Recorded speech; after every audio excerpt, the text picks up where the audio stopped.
Hey everyone, welcome back to a little Jays talk. So we got a couple new things in the headlines today that I wanted to touch on quickly. First up is the Sasaki rumors. We're still down to the Dodgers, Padres, and Blue Jays there. I've seen a lot of posts online about the Blue Jays being used as leverage in this. And to that, I kind of have to laugh because honestly, if you're looking at leverage, as we all know by now, it's international signing pool that they come out of. So there's really not a lot of bidding that can be done.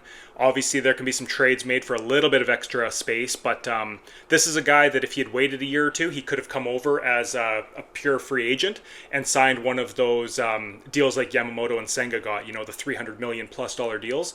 So this isn't a guy that's going to be motivated by, $1 million on where to go because he's already given up the opportunity at tens, if not hundreds of millions of dollars.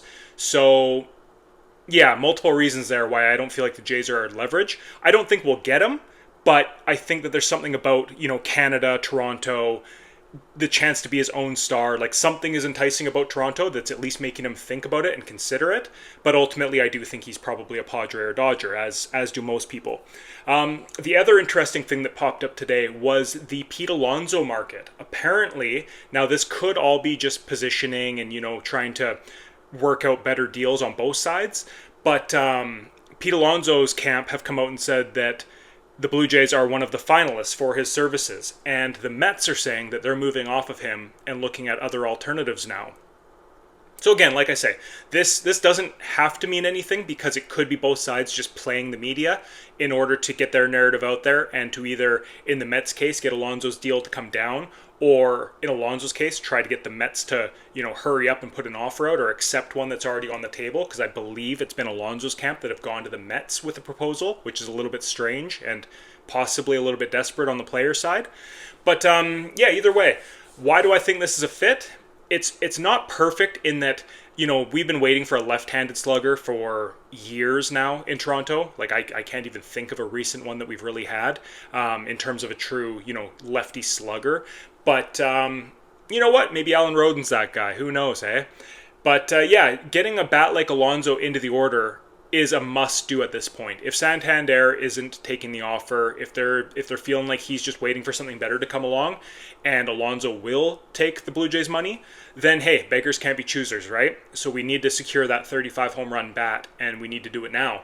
Give him an opt-out after the first year, sign him to a pretty high AAV for 3 years, whatever you got to do. If he wants 5 years at a decent value, I don't know what that looks like, 5 years, 110 or something like that. I don't know where the dollars lie on this guy because, his market doesn't seem to be overwhelmingly hot, so I don't think he's going to get both a huge AAV and term. That's just my gut instinct. That's just me reading the situation from what we're hearing is, he might get a high AAV, like 30 million a year on a very short-term deal, like over 2 years or maybe 3 years, or he might get some term at a much lower value. So that's my read on it. I don't know whether that's, like I say, 2 years 60 or 3 years 90, 95 with an opt-out, or maybe like a 5 year 110, 120 type thing. We'll see.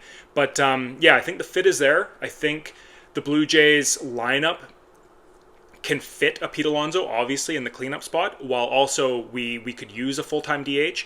And there's always the opportunity for rest days for Vlad, where you're still getting Alonso into the lineup. And Vladdy's shown that he can play a little bit of third base too. Maybe a day or two a week, or if an injury crops up, you can slide him over there for a couple of weeks while you work out an alternative through, the rookies or a trade or what have you. So I think there's a lot of ways that Alonso makes a lot of sense for this team, honestly. And I don't know if any signing at this point would have influence on whether or not, a rookie Sasaki comes to Toronto. I tend not to think that. Like, I don't think if they go out and sign Santander or Alonso today, Roki Sasaki sitting there going, oh, I wasn't considering the Blue Jays, but now I am. I think he's going to be, his own independent man and make up his decision. And he likely knows that he brings a level of excitement and competitive, nature to a team to where, along with Vladdy, if Vladdy signs an extension, if you get Roki Sasaki, those guys know that just having their names on the roster, free agents are going to become more inclined. Now, will they forego a good opportunity elsewhere to come to Toronto? Probably not, but it definitely pulls us a lot more level on the podium there in terms of attracting a free agent. So yeah, a lot of intriguing stuff going on. And there's probably parallel universes right now where we get an Alonso, a Santander, and a Roki Sasaki, along with a parallel universe where we don't get anybody. Like I say, my gut is telling me we don't get Sasaki just because it seems too good to be true. But where there's smoke, there's fire on this Alonso, Santander, Bregman stuff. And I still feel like we nab one of the three. So let me know what you guys think below, and I look forward to hearing from you guys. Anyways, just wanted to do a quick check-in. Okay, talk to you later.